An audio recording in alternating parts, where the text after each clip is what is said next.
이 시간 하나님께서 우리에게 주시는 말씀은 마태복음 21장 28절에서 32절 말씀입니다. 신약 36면입니다. 살아계신 하나님의 말씀을 제가 봉독해 올리겠습니다. 그러나 너희 생각에는 어떠하냐? 어떤 사람에게 두 아들이 있는데 맏아들에게 가서 이르되 예 오늘 포도원에 가서 일하라 하니 대답하여 이르되 아버지 가겠나이다 하더니 가지 아니하고 둘째 아들에게 가서 또 그와 같이 말하니 대답하여 이르되 실소이다 하였다가 그 후에 뉘우치고 갔으니 그 둘 중에 누가 아버지의 뜻대로 행하였느냐? 이르되 둘째 아들이니이다. 예수께서 그들에게 이르시되 내가 진실로 너희에게 이르노니 세리들과 장녀들이 너희보다 먼저 하나님의 나라에 들어가리라. 요한이 의의 도로 너희에게 왔거늘 너희는 그를 믿지 아니하였으되 세리와 장녀는 믿었으며 너희는 이것을 보고도 끝내 뉘우쳐 믿지 아니하였도다. 아멘. 예수님은 마지막 마지막 생애에 예루살렘으로 가셨습니다. 이 예루살렘이라고 하는 것은 이스라엘 나라에서 정치, 문화, 종교 이 모든 곳의 중심이었습니다. 한마디로 말하면 우리나라로 하면 서울 같은 것이죠. 모든 것이 모여져 있어서 그곳에 갔으면 모든 것을 할 수 있는 그런 곳입니다. 특히 예루살렘이라고 하는 것은 잘 아시는 대로 이 성전이 있었습니다. 성전. 이스라엘 공동체가 신앙의 중심 공동체이기 때문에 이 성전이 있다라고 하는 것, 그것이 참으로 중요한 의미를 갖고 있었습니다.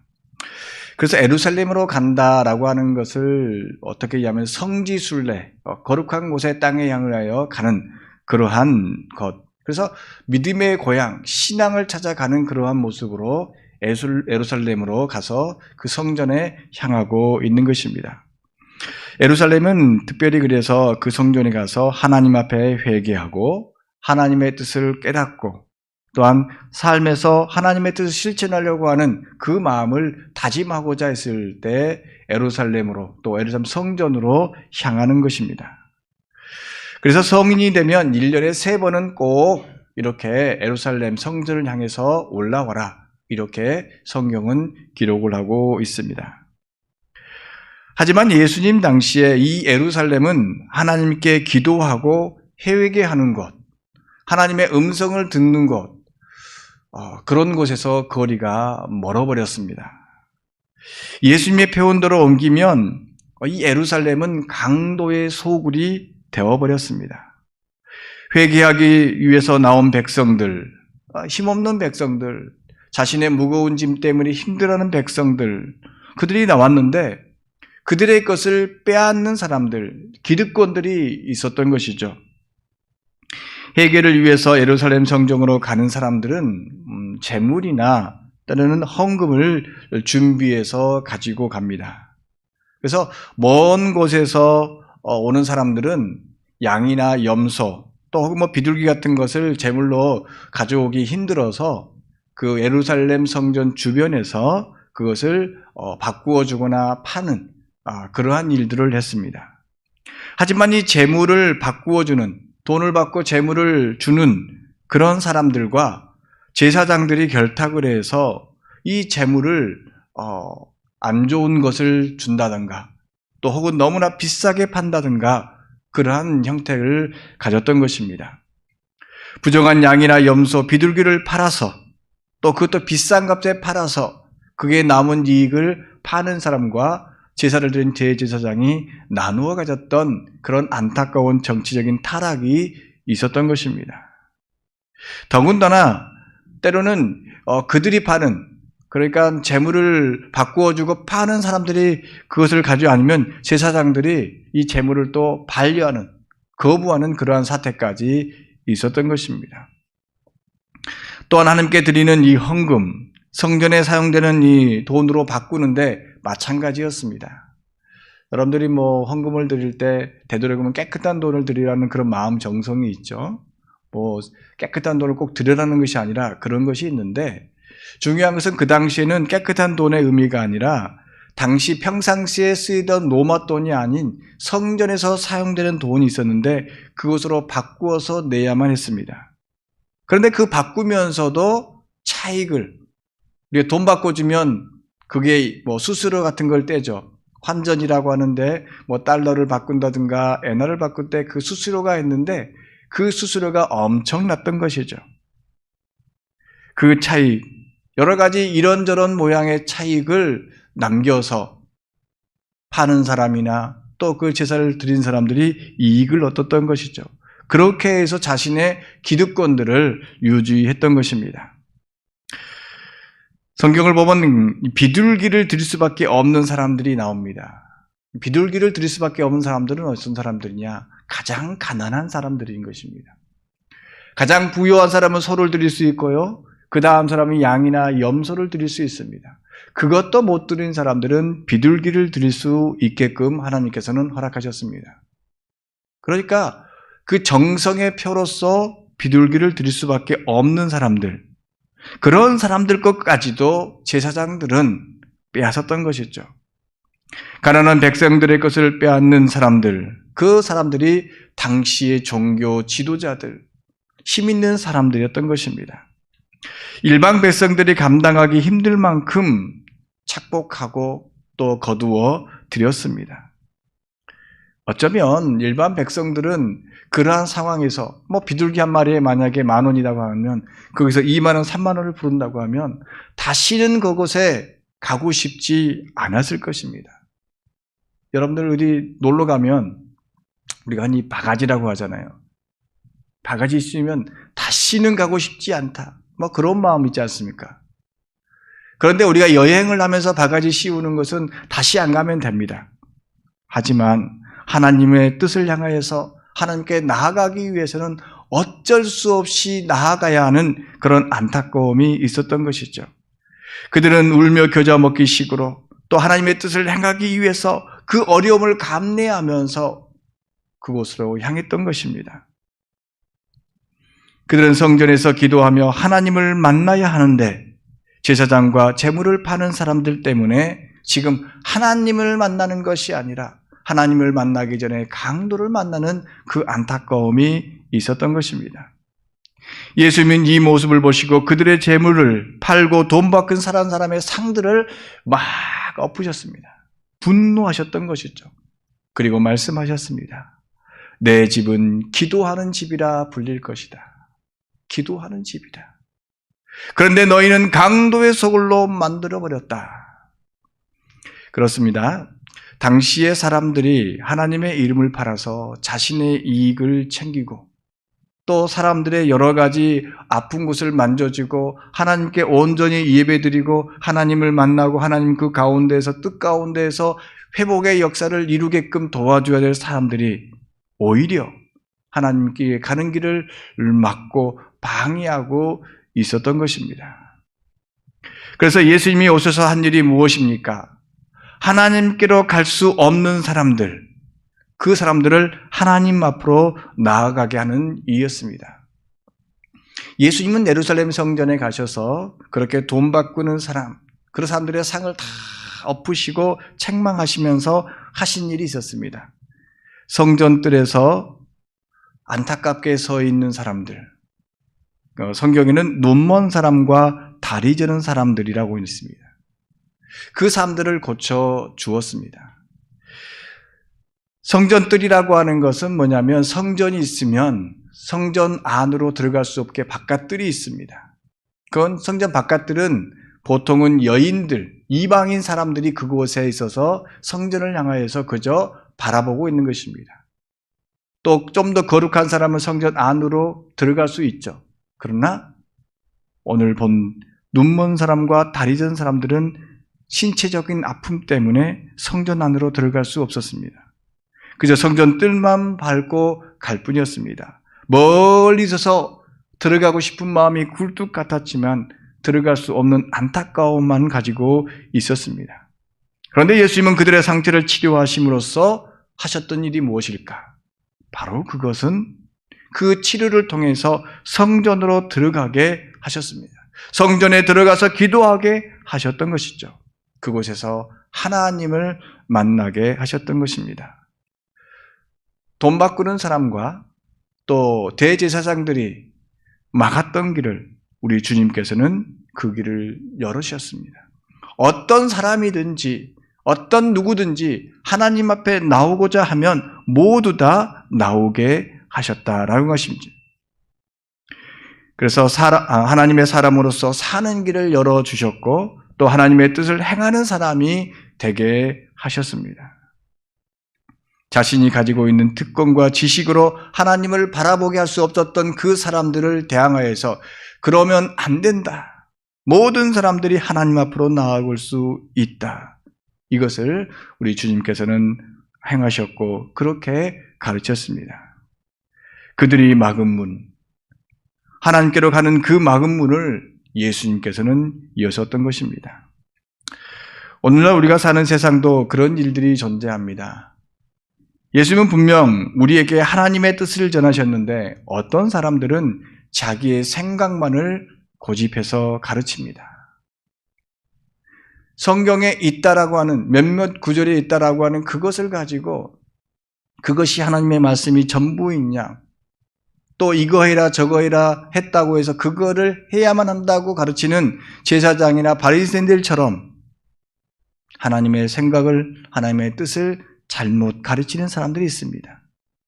그리고 자기가 생각하고 있는 것이 전부라고 가르치고 때로는 목숨까지 바치라고, 모든 물질까지 바치라고 강요합니다. 하나님의 뜻과 전혀 상관없는 일들을 그렇게 하고 있습니다. 그것 때문에 교회가 또 성도가 세상으로부터 비난받기도 하는 것입니다. 자신들이 쌓아올린 것을 지키기 위해서 예수님과 전혀 다른 길을 걸어갑니다. 제가 지금 계속해서 마태복음을 여러분들과 함께 나누고 있는데 마태복음 속에서 예수님이 바라고 있는 사람의 모습, 그 모습을 여러분들과 함께 나누고자 하는 것이죠. 성경을 조금만 더 섬세하게 마음을 열어놓고 읽다가 보면 내가 무엇이 잘못되었고 내가 무엇이 부족한지를 알 수 있음에도 불구하고 자신에게 틀에 박힌 이념과 사상, 때로는 그것이 신학이라는 이유 때문에 하나님의 말씀을 제대로 가르치지도 보지도 못하는 삶의 현장들을, 우리의 현실들을 바라봅니다. 때로는 하나님의 또한 예수님의 이름을 팔아 자신의 이익을 챙기기까지도 합니다. 그러면서 그것이 하나님의 뜻을 행하는 것이라고 포장하기도 합니다. 정말 안타까운 일들입니다. 저는 바라건대, 이 시대에 바라건대 우리가 하나님의 말씀이라고 하는 성경이라도 조금만 제대로 바르게 읽고 하나님의 뜻이 무엇인지, 하나님이 무엇을 바라는지 그것만 조금이라도 마음 열고 행한다면 지금 우리나라에 벌어지고 있는 이 모양 저 모양의 아픔이 없을 거라 생각해 봅니다. 그러면 하나님의 뜻을 행하는 것은 무엇일까요? 제가 결론적으로 먼저 답을 이야기하면 하나님의 뜻을 행하는 것, 그것은 우리가 어떤 화려한 예배를 드리거나 큰 제물을 드리거나 아니면 여러 가지 형식을 갖추는 그것보다도 가장 중요한 하나님의 뜻을 행하는 것은 회개라고 하는 것입니다. 돌이키는 것. 나의 삶에 부족한 것이 무엇이고 내가 무엇을 잘못했는지 나의 삶을 생각해보고 뒤돌아보고 내가 무엇을 잘못했는지를 뒤돌아보는 것. 우리 하나님께서는 회개를 원하신다라는 것이죠. 예수님은 그런 의미에서 두 아들의 비유를 통해서 하나님의 뜻, 이 회개가 무엇인지 말씀하고 계십니다. 어떤 사람에게, 어떤 아버지에게 두 아들이 있었습니다. 그래서 어느 날 아버지에게 맏아들에게 포도원에 가서 일 좀 해라 이렇게 말을 합니다. 성경에서 마태복음에서 쭉 나오는 보통의 일의 장소는 포도원입니다. 아침부터 일했던, 지지난주 일했던 이야기도 포도원 이야기, 또 오늘 읽었던 그 다음 이야기도 포도원 이야기가 주로 나옵니다. 농사의 주가 포도밭이기 때문에 그렇습니다. 그때 맏아들은 네, 가겠습니다. 명쾌하게 대답을 합니다. 아버지가 말하니까 그렇게 하겠습니다. 둘째 아들도 가서 야, 너도 포도원에 가서 일 좀 해라. 둘째 아들은 뭐라고 합니까? 싫습니다. 가기 싫습니다. 그냥 놀고 싶습니다. 내 마음대로 살고 싶습니다. 그런데 맏아들, 첫째는 가지 않았습니다. 둘째는 생각해 보니까 내가 안 가면 아버지 혼자 일을 하거나 힘들게 하는 그 모습, 여러 가지 것을 상상했겠죠. 더군다나 아버지의 명령을 단번에 거절했던 것이 정말로 마음속 깊이 상심해서 뉘우치고 포도원에 가서 일을 했습니다. 그때 예수님은 물으셨습니다. 누구에게 물었냐면 이 예수님께 지금 권위를 따지고 예수님께 지금 시비하려고 오는 대제사장들과 율법학자들이 있었죠. 그 사람들이 지금 한테 물어요. 누가 아버지의 뜻대로 행한 사람이냐? 그때 대제사장들과 율법학자들은 둘째 아들입니다. 이렇게 이야기를 하는 것이죠. 이 비유에 첫째 아들, 순서가 상관이 없습니다. 첫째 아들, 하나님께 이해하라고 대답한 사람들은 하나님의 말씀을 먼저 받고 받았던 사람들. 두 번째 아니요라고 했던 사람들은 하나님의 말씀을 거부하고 자신의 삶대로 살아갔던 사람, 이방 사람들이라고 할 수 있습니다. 특별히 둘째 아들로 표현된 사람들은 사마리아 사람으로 표현될 수 있는데 하나님의 말씀보다 멀어져서 자신의 마음대로 살아갔던 사람들. 특별히 오늘은 여러 가지 창녀와 같은 그러한 사람들을 이렇게 표현을 하고 있습니다. 어쨌든 간에 이 둘째 아들은 아버지의 뜻대로 행한 그 이유는 다름 아닌 자신의 잘못을 뉘우치고 나왔다라고 하는 것이죠. 포도원에서 일하는 것보다 먼저 회개하는 것이 아버지에게는 소중했고 아버지의 뜻대로 하는 것이었습니다. 아무리 포도원에서 많은 시간 일한 것보다 많은 일을 했던 것도 중요하겠죠. 그러나 중요한 것은 마음을 돌이키고 아버지께로 온 것입니다. 여러분들이 잘 아시는 대로 누가복음에 돌아온 탕자의 이야기도 마찬가지입니다. 돌아온 탕자가 아버지께로 돌아왔기 때문에 그가 모든 것을 다시 얻었고 회복되었거든요. 그러나 첫째 아들은 어떻습니까? 많은 일을 했습니다. 아버지가 시키는 일을 다 했습니다. 그럼에도 불구하고 그는 그 둘째 아들, 동생의 모습을 보고 또 그렇게 하는 아버지의 모습을 보고 시기했던 것이죠. 중요한 것은 돌아오는 것입니다. 자신의 주장, 자신의 의지, 자신의 지식을 앞세우는 것이 아니라 하나님의 뜻을 받아들이고 하나님의 뜻대로 살겠다라고 돌아오는 것. 그것을 회개라고 이야기하는데 바로 그것이 필요한 것입니다. 그럼에도 불구하고 율법학자들이나 대제사장들은 스스로 돌아올 것이 없는, 회개할 것이 없는 사람이라고 스스로를 주장하고 있습니다. 자기가 이해라고 했고 말씀을 받았기 때문에, 대답했기 때문에 결과적으로 나는 모든 것을 했다. 하나님께 제사도 드리고 하나님께 말씀도 받았고 율법대로 살고 있기 때문에 나는 모든 것을 했다. 더 이상 하나님의 뜻 그것도 필요 없다. 그렇게 살고 있는 것이죠. 그들은 결과적으로 하나님과 거리가 먼 삶을 살았던 사람들인 것입니다. 그들의 특징은 자신들의 특권을 내려놓지 않는 사람들인 것입니다. 내가 가지고 있는 것이 최고고 내가 생각하는 것이 제일 먼저이기 때문에 그들은 그렇게 살아가고 있습니다. 대제사장들은 제사를 통해, 율법학자들은 율법을 통해 자신들의 권위를 세우는 사람들입니다. 아, 내가 높다. 내가 이걸 가지고 최고다. 이렇게 생각하는 사람들입니다. 제사와 율법이 자신들을 세우는 수단으로 여깁니다. 그러니까 제사를 드리고 율법을 지킴을 통해서 자신들의 권위를 높였던 것이죠.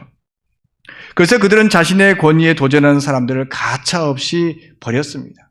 그가 예수님이라 할지라도, 때로는 많은 사람들의 인기는 세례 요한이라 할지라도, 또한 예언자다 할지라도 자신의 권위에 도전하면 무참히 처벌해 버렸습니다.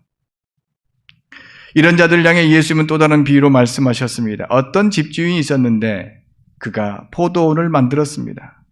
포도원을 만들 뿐만 아니라 울타리도 만들고 포도즙 짜는 틀과 포도원을 지키는 망대까지.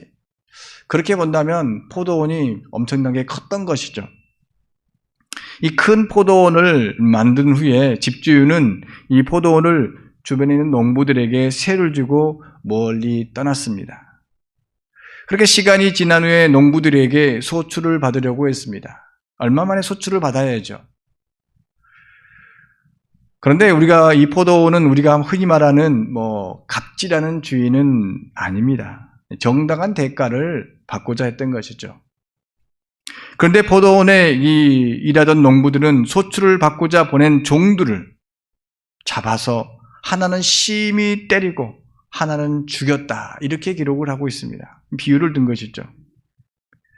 그래도 주인은 계속해서 종들을 보내서 소출을 좀 달라. 소출을 달라 이렇게 요구를 했습니다. 하지만 농부들의 마음은 변하지 않았습니다. 포도원이 자신의 거이라고 주장하면서 주인의 요구를 철저히 거부했던 것이죠. 한마디로 농부들은 청지기가 아니라 주인의 노릇을 했던 것입니다. 주인은 마지막으로 자신의 아들들을 보내기로 결정했습니다. 아들을 보내면 내 아들이기 때문에 내 아들은 존중할 것이다. 하지만 농부들의 생각은 달랐습니다. 이 아들 상속자를 죽이면 포도원이 누구 것이 된다? 바로 우리 것이 될 것이다. 온전히 우리 것이 될 것이다. 이런 마음을 먹었습니다. 이런 생각으로 주인의 아들을 포도원 밖으로 내쫓아 거기에서 죽였습니다. 잘 아시는 대로 이것은 애언자들의 이야기, 또 그리고 마지막에 예수님의 이야기, 그런 이야기로 비유되고 있습니다. 예수님의 이 비유는 다름 아닌 하나님의 말씀은 먼저 받은 자들이 하나님의 뜻대로 행하지 않고 있음을 책망하고 있는 것입니다. 하나님께서 사람을 위해서 제사와 율법을 이스라엘 백성들을 통해서 주셨습니다. 하나님을 만날 수 있는 길로 제사를 주셨고 하나님의 백성으로 사는 길로 율법을 주셨습니다.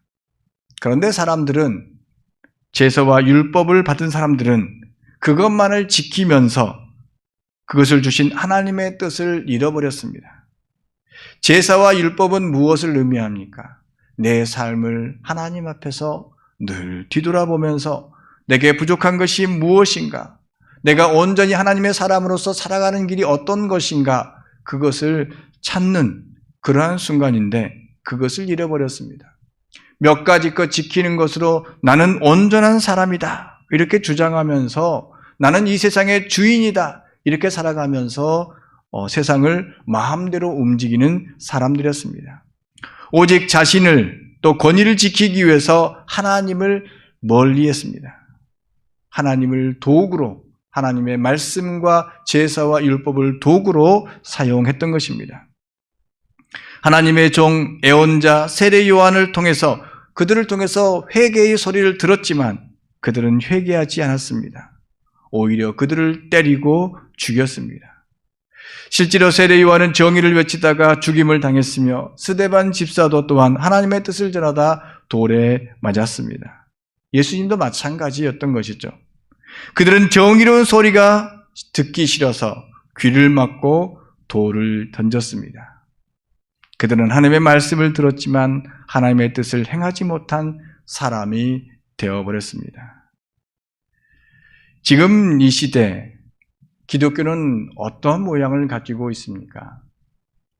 사실 종교가, 특히 기독교가 부흥하면 부흥할수록 어려움에 처하는 이유가 무엇이겠습니까? 그것은 그 종교라든지 기독교, 우리가 말하는 기독교, 우리에 속한 우리의 기독교가 부흥하면 부흥할수록 무엇이 생기냐 그러면 힘이 생깁니다. 권력이 생깁니다. 그렇게 되다 보면 그 힘을 가지고 무엇인가 막 하려고 하는 것이죠. 자신의 마음대로, 자신의 뜻대로 하려고 합니다. 힘이 생기게 되면 무엇을 잃어버리느냐? 회개를 잃어버리게 되는 것이죠. 인류 역사가 그렇습니다. 모든 종교의 타락이 그렇습니다.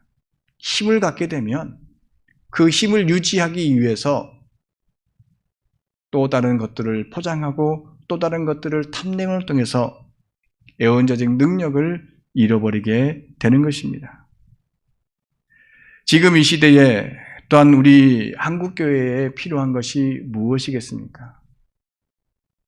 2021년도에 총회 주제가 회복을 말하고 있는데 회복하기 위해서 무엇을 얘기하겠습니까?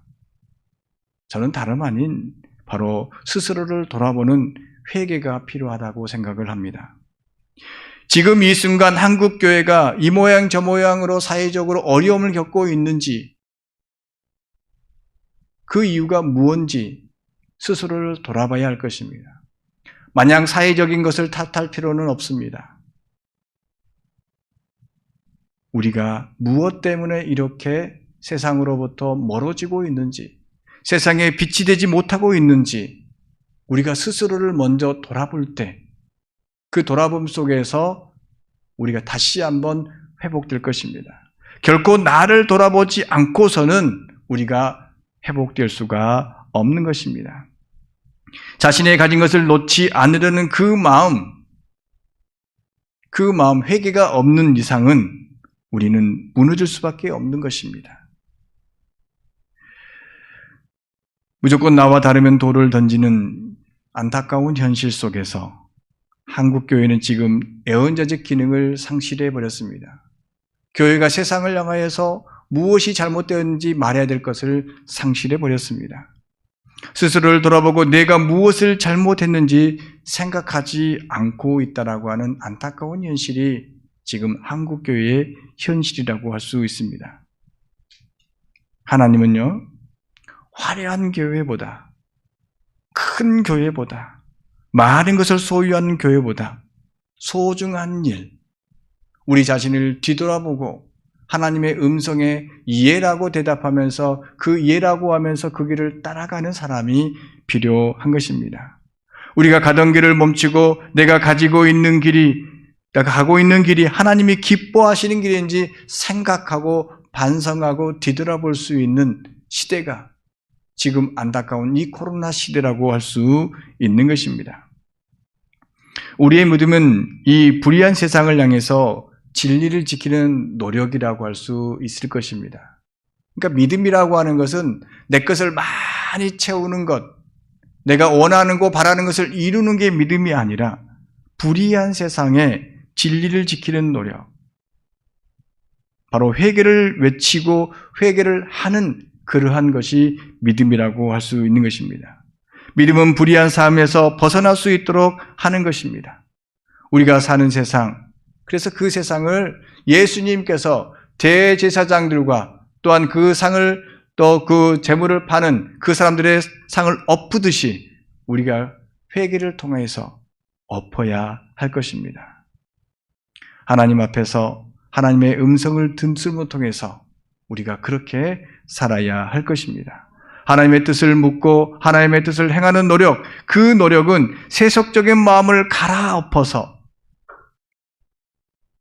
회개로부터 시작하여서 우리도 갈아엎고 세상을 갈아엎어서 온전히 다시 생명력 있는 그러한 교회가 되어야 할 것입니다. 오늘 우리가 읽은 이 두 아들의 비유, 이 회개하는 사람과 그렇지 않은 사람의 이야기, 회개하는 사람, 바로 하나님의 뜻을 행하는 사람인 것입니다. 하나님의 뜻을 행하는 것 거창한 것 아닙니다. 바로 그것은 우리가 하나님의 음성을 들었는데 그 하나님의 음성대로 살았는지 그렇게 뒤돌아보는 것입니다. 기독교의 참 본질은 즉각적인 회개, 이 회개의 능력에 있습니다. 참다운 그리스도인이라고 하는 것, 올바른 그리스도인이라고 하는 것, 성도라고 하는 것은 죄를 짓지 않는 사람이 아니라 죄와 뗄래야 뗄 수 없지만 바로 회개하고 자신을 늘 뒤돌아보는 사람이라고 할 수 있는 것입니다. 그러므로 그리스도인들은 죄를 깨닫고 돌이키는 능력, 그 가운데에서 다시 회복되고 하나님의 사람, 하나님의 일을 하는, 하나님의 뜻을 행하는 사람이 되는 것입니다. 오늘 우리는 어떤 믿음을 가지고 있습니까? 형식과 외형을 중요한 나머지 복음의 능력, 회개의 능력을 부인하는 잘못을 하고는 있지 아닌가 그렇게 생각을 해봅니다. 오늘 우리는 하나님께서 회개하는 능력과 돌이키는 그런 능력, 실천하는 능력, 회개를 실천하는 능력을 달라고 기도해야 할 것입니다. 믿는 사람의 숫자가 모자라서 이 사회가 부패한 것이 아니라 회개를 실천하는 사람이 없어서 문제가 아닌가. 물론 이 사회에 기득권자, 정치적으로, 경제적으로 여러 가지 사람들이 자신의 잘못을 회개하는 것, 그것을 너무나도 못하고 있습니다. 필요한 것은 바로 자신의 잘못을 인정하고 회개하고 그것을 뒤돌아보는 것부터 필요하다는 것입니다. 하나님의 뜻을 행하는 사람, 그 사람은 기도하는 사람이고 기도함을 통해서 회개하는 사람이 되어야 할 것입니다. 우리의 회개는 하나님을 기쁘시게 하고 우리의 회개는 세상을 변화시키실 능력이 되는 것입니다. 어두운 세상을 밝히는 능력은 다름 아닌 우리의 회개에 있는 것입니다. 회개라고 하는 것, 다시 한번 우리의 삶을 뒤돌아보면서 우리의 부족한 것이 무엇인가? 그리하여 회개를 통해서 다시 한번 교회가 세상의 빛을 발하는 능력을 회복하기를 원합니다. 회개를 통해서 교회가 다시 회복되기를 원합니다. 회개를 통해서 하나님과의 관계가 회복되고 이웃과의 관계가 회복되기를 원합니다. 우리 주님께서는 내 부족한 것을 있는 그대로 내어놓으실 때 사람들은 어쩔 줄 몰라도 하나님은 그것을 품에 안으시고 기뻐하시고 눈물을 흘리십니다. 사랑하는 성도 여러분, 하나님의 뜻을 향하는 회개하는 능력 있는 성도가 되기를 간절히 바랍니다. 하나님 감사합니다. 하나님의 뜻을 행하면서 힘든 세상 살아가면서 하나님의 의를 나타내기를 원합니다. 주님, 우리에게 부족한 것, 우리의 연약한 것들 많이 있습니다. 하지만 그럼에도 불구하고 주님 앞에 모든 것 내려놓습니다. 주님, 회개를 통해서 우리의 삶이, 우리의 교회가, 우리의 가정이, 우리의 민족이 회복되게 하여 주시옵소서.